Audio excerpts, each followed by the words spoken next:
This is Simon Perez, starting today's interview with 053, referred to as Abby. Begin the timer.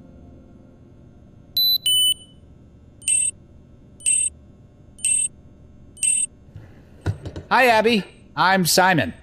I'm here to talk to you for a little while, if that's okay with you. How are you doing today? Well, I'm a little hungry, but I'm okay. Okay, give me a second and we'll get you some breakfast.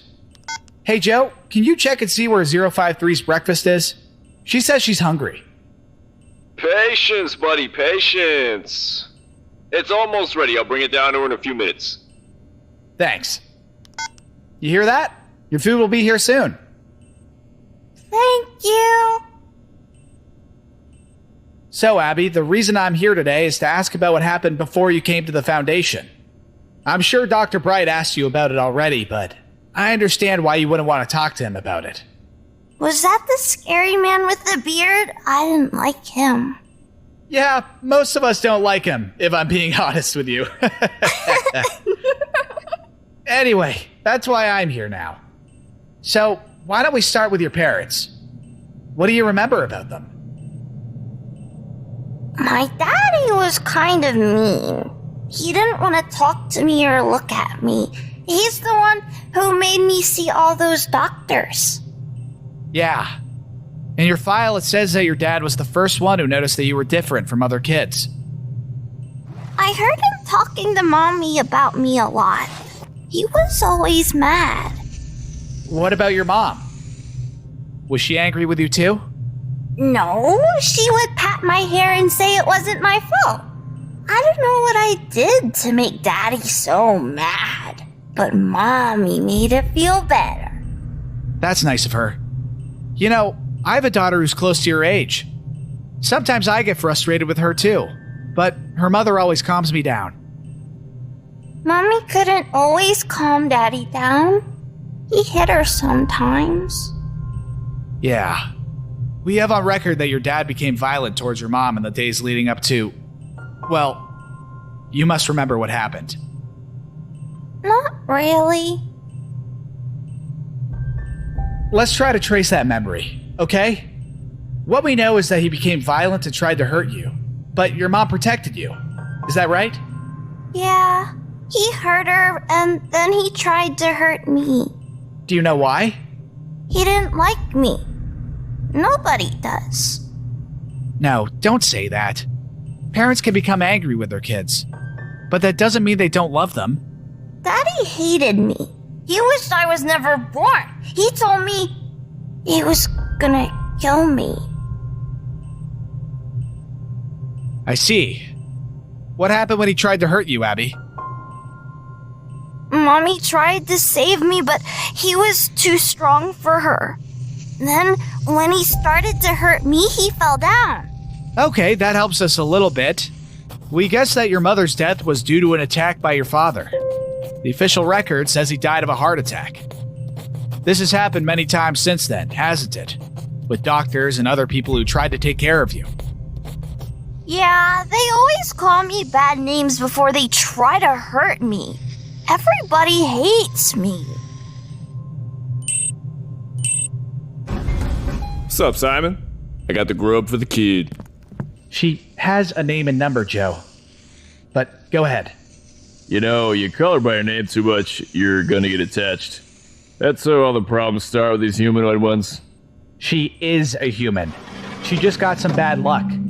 Imagine your son in here, just because he gave some people the heebie-jeebies. Heebie-jeebies? Jesus. You need to spend less time with your kid. You're censoring everything you say now. Just watch yourself, okay? I'll see you around. Enjoy the food, kid.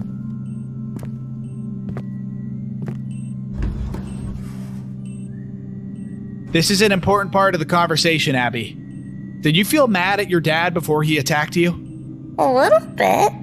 Did you try to hurt him? Maybe so he wouldn't hurt you? What do you mean? Did you try to protect yourself?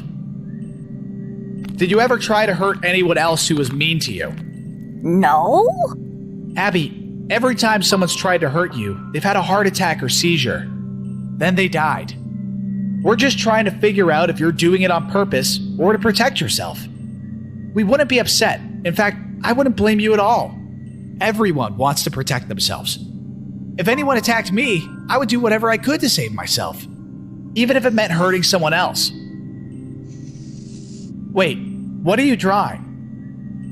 This is my friend. Do you want to see? Yeah, please. I see him in my dreams. He doesn't hate me like everybody else. He's nice to me. Abby, I don't hate you. I'll make sure I never do. So, you've only seen this friend in your dreams? Yeah. He talks to me. What does he say? Nice things. Like, I'm important and people just don't understand me. What if I told you that your friend was real?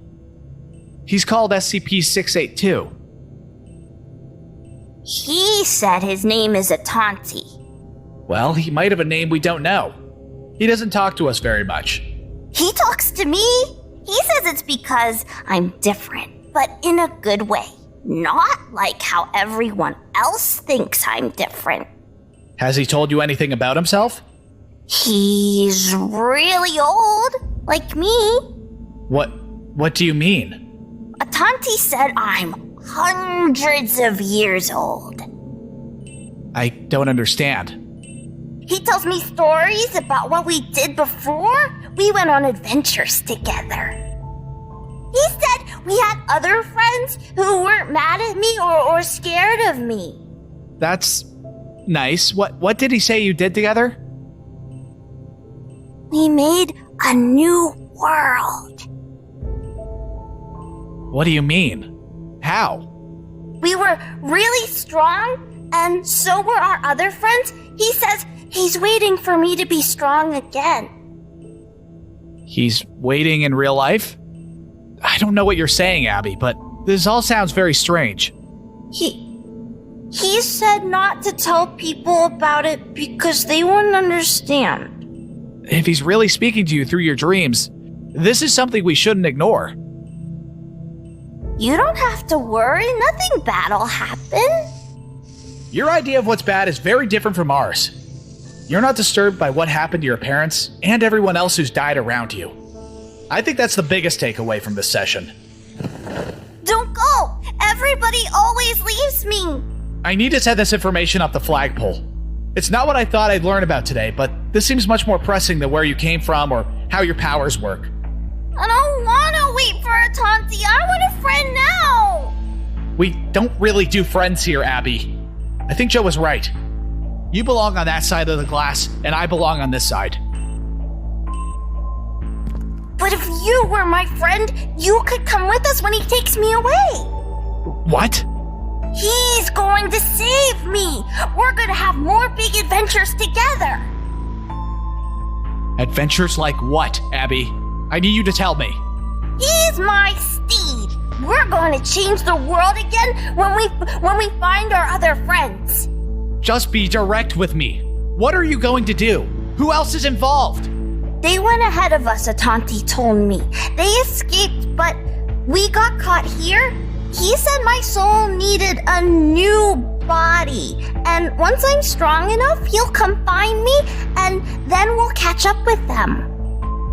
Simon, your time's nearly up. You've got to come out of there. No! What's going to happen? What are you going to do? Other SCPs must be involved. Which ones, Abby? The other horsemen. Horsemen? Famine, war, and conquest. The 4 horsemen of the apocalypse. So 682 is your steed. And you. Your death? You little... I'll kill you! You're a monster! You shouldn't exist! Hold him down.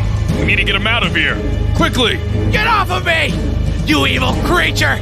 Someone needs to end you! Your father was right! You shouldn't have been born!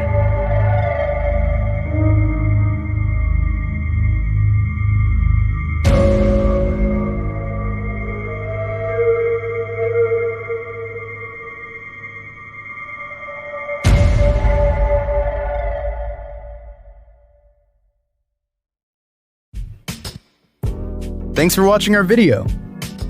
Make sure to also check out our podcast, Redacted, where we discuss SCP fan theories and lore. It's available on YouTube and Spotify. If you want to help support the channel, consider joining our Patreon community like all these wonderful people on screen here.